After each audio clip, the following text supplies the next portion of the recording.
Assalamualaikum warahmatullahi wabarakatuh. Perkenalkan, nama saya Jani Brausnia, mahasiswa Tadris Bahasa Inggris semester 1. Pada video ini saya akan menjelaskan tentang bab 2 dari buku Aswaja An-Nahdliyah yang berjudul Sumber Ajaran Ahlus Sunnah wal Jamaah An-Nahdliyah.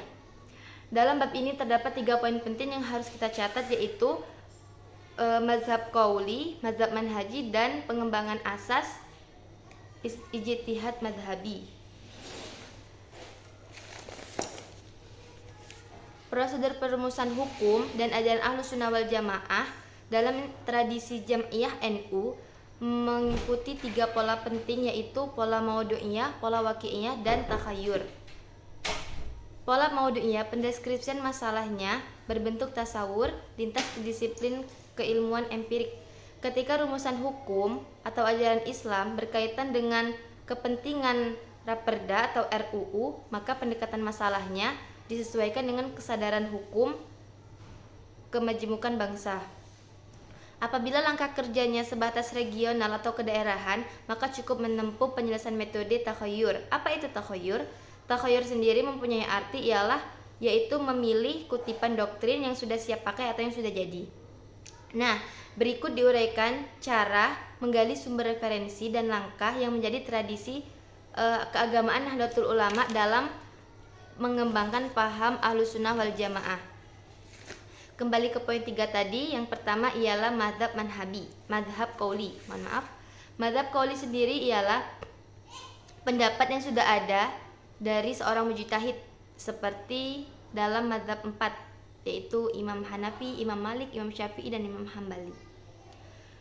Pendapat keagamaan ulama yang teridentitas sebagai ulama Sunni dikutip dalam kitab yang terkemuka dalam mazhab 4 seperti kitab Al-Iqtisad fi Al-I'tiqad karangan Abu Hamid Al-Ghazali yang menjabarkan tentang paham akidah Asy'ariyah.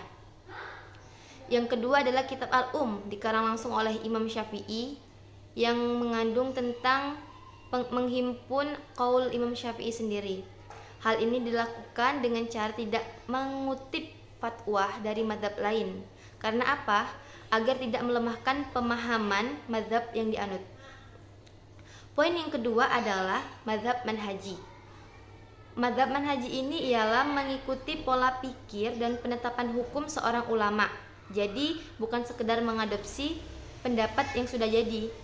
Bagaimana sih langkah-langkah dalam mazhab manhaji untuk mewujudkan citra muhafadzah? Langkah-langkahnya bisa diambil atau bisa mengutip dari Al-Quran, nukilan matan atau sunnah atau hadis, atau pengutipan ijma. Nah, caranya mengutip dari Al-Quran ialah mengutip ayat dari Quran dengan rosam Utsmani dan lengkap dengan nama surah, nomor urut ayat, serta terjemahan standar Departemen Agama RI. Boleh ditambahkan kutip taksir untuk memperkuat argumen tersebut. Yang kedua ialah mengutip dari hadis atau nukilan matan sunnah. Dan jangan lupa mencantumkan narasumber Nabi, nama periwayat, dan kekuatan hadisnya. Seperti misalnya hadis ini hasan, dhaif, atau sahih. Dan yang terakhir ialah pengutipan ijma. Untuk poin yang ketiga ialah pengembangan asas ijtihad madhabi, khususnya saat menyusun peraturan UUD. Penyusun hukum bisa menggunakan Ummu al-Balwa, qaul sahabi, masalih mursalah. Penerapan ijtihad dampaknya pada akidah dan semangat agama dan mempunyai jangka panjang. Mungkin cukup sekian video tentang penjelasan dari buku Aswaja An-Nahdliyah. Cukup sekian yang dapat saya sampaikan. Lebih dan kurangnya saya mohon maaf. Wassalamualaikum warahmatullahi wabarakatuh.